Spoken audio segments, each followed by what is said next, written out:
Robert Thompson and his wife, Charlotte Thompson, had been living in an apartment building in San Antonio, Texas, for a couple years now.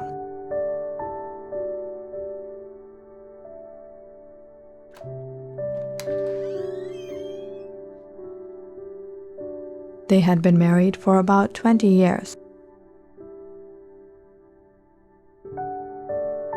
But the marriage wasn't a happy marriage.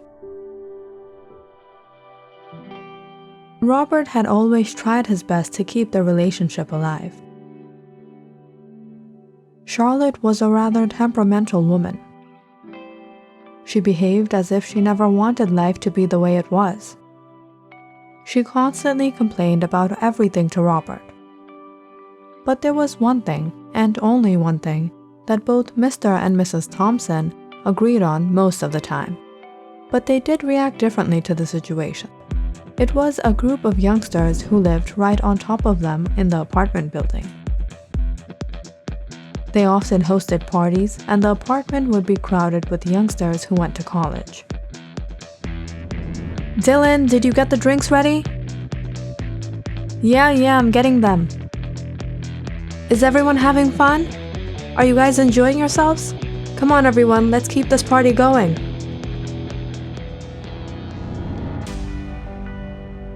Dylan and Jonas were roommates. They had moved into the apartment when they got enrolled in college. Dylan had just moved out of his parents' home when he entered college, and Jonas had come all the way from Louisiana.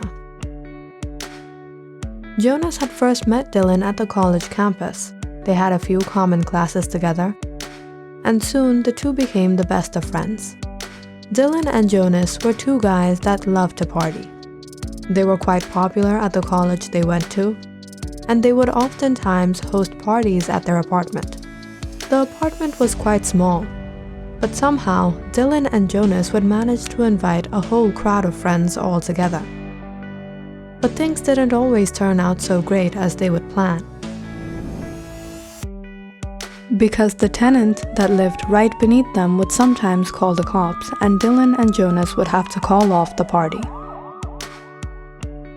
Dylan and Jonas oftentimes opened the door to Mr. Thompson, looking grumpy and red, complaining about the noise, the music, the banging, the thumping, and whatnot.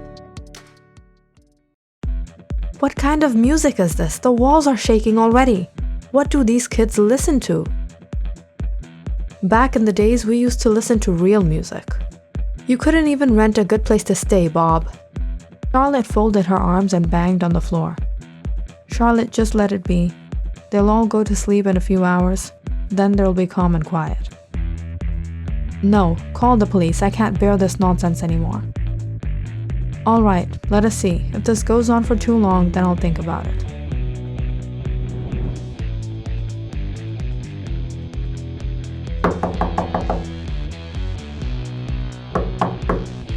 "I didn't want to bother you boys, but it's 10 p.m. at night, and the other tenants, including myself, are trying to get some shut-eye."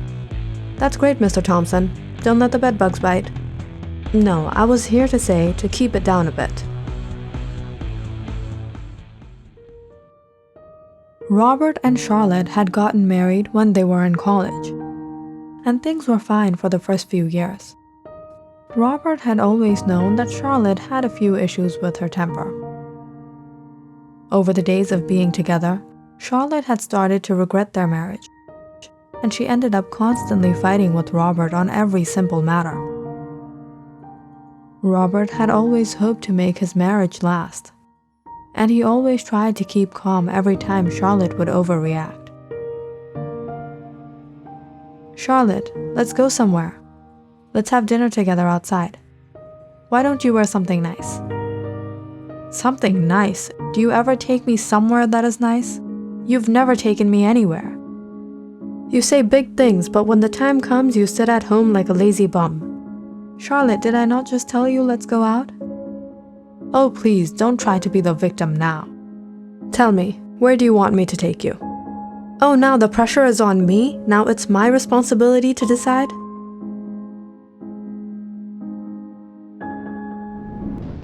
Hey, take it easy. We don't want cops coming here again." Yeah, guys, tone it down. The grandpa from downstairs is gonna be knocking on our door any minute now. Is everyone here yet? No, Jonas. Still got 10 more buddies. They called, but they said they would be late. I hope you ordered pizza by now. Where's the delivery guy? It's been an hour. Charlotte, take your medication. I'm not going to ask you twice. What do you mean you're not going to ask me twice? You think I need you to take care of me? Charlotte, don't create a fuss. Have your medication. Oh, now I'm the one that starts it. Living with you is a struggle. Sweetheart, it's for your own good. The only thing that would be good for me is if I could stay away from you.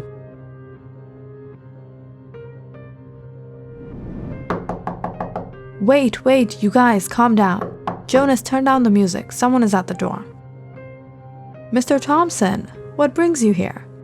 Do you want something to drink? Want to join the party? This is Joanne. You might like her. You young people have created a commotion in this building. This is unacceptable. Come on, Mr. Thompson, chill out. You are young too. Remember the things you did when you were in college? Let us have some fun.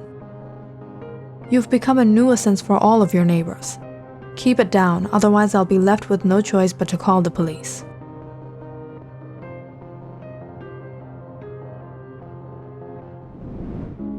I should have never married you. Tony was right. I was the fool to reject him back then. If I had married him, I would have had a better life.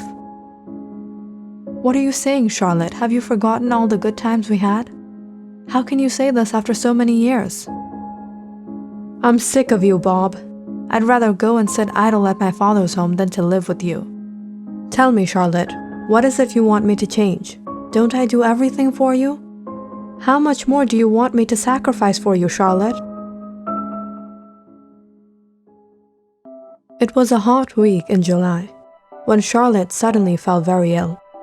Bob, I'm not feeling well. I'm having trouble breathing. Bob, do something. It was evening, and the couple could hear youngsters out on the street entering the apartment building. The tenants upstairs were loud and wild. But Robert wasn't worried about them at the moment. He had to call the police and get an ambulance. I need an ambulance urgently. My wife has fallen sick. We need urgent care. Robert prepared himself for the ambulance and police. But within a few minutes, Charlotte closed her eyes and took her last breath.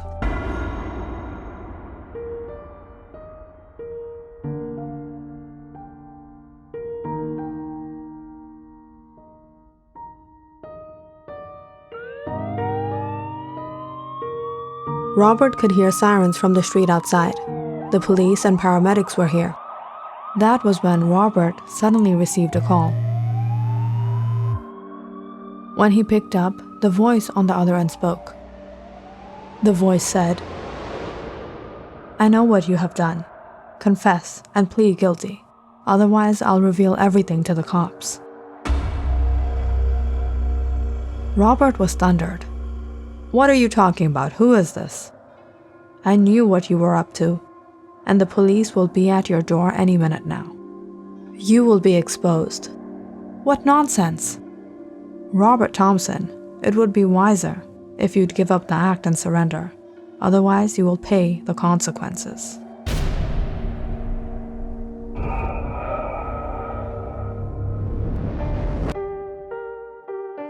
Things had started to become difficult for Robert to digest.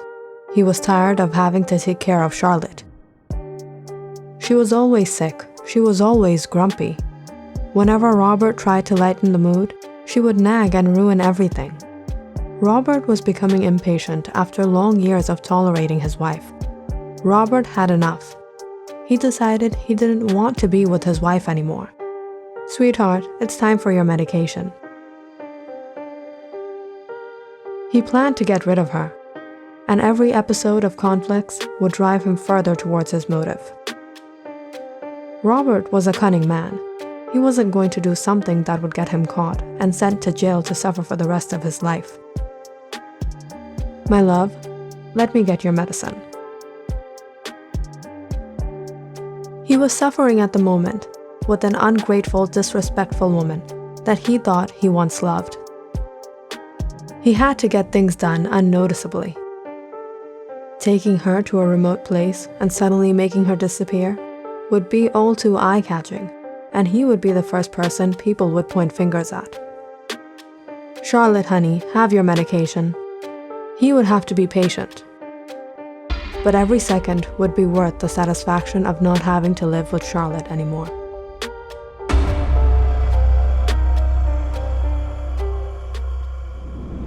Robert quickly put down the phone. Numerous thoughts ran through his mind. There was no way anyone could know. Who was this person? Robert had already lost in his mind. He was stripped of his confidence. He began to feel like he couldn't pull it off anymore. He would be caught. He was hearing the sirens outside. The police would be here any minute knocking on his door. Perhaps if he would confess the crime, he would have a better chance of getting away with lesser punishment. It wouldn't be the end of his life. Robert could hear the footsteps of the officers outside in the corridor. Suddenly, he heard a knock on his door. An officer spoke out from behind the door. "Is this apartment of Sir Robert Thompson? We're the police." Robert opened the door.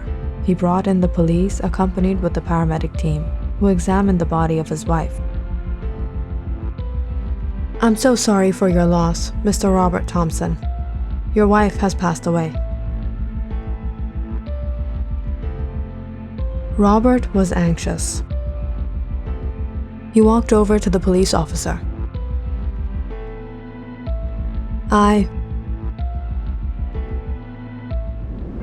"Jonas, I think I hear something outside." Damn, it's the cops. Was it Mr. Thompson again? We never get to have fun because of that old man. And we didn't even do anything today. Why did he call the cops? We really need to teach this grandpa a lesson for calling the cops on us. "Hey, give me the phone. I'm gonna give this man a prank call. This man is quite old. He must have some secrets in his life." Dylan and Jonas call up Mr. Thompson. "I know what you've done. Confess and plead guilty. Otherwise, I'll reveal everything to the cops." Dylan tried to sound as stern as he could. "What are you talking about? Who is this?" "I knew what you were up to, and the police will be at your door any minute now. You will be exposed." Jonas gave a thumbs up to Dylan and held in his laughter. "What nonsense!" "Robert Thompson, it would be wiser if you'd give up the act and surrender, otherwise you'll pay the consequences."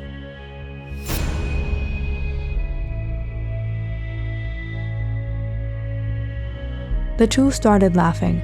"Dude, I think he really got scared." Click on the subscribe button and check out more awesome videos on our channel. And don't forget to press the bell icon because you know it's interesting.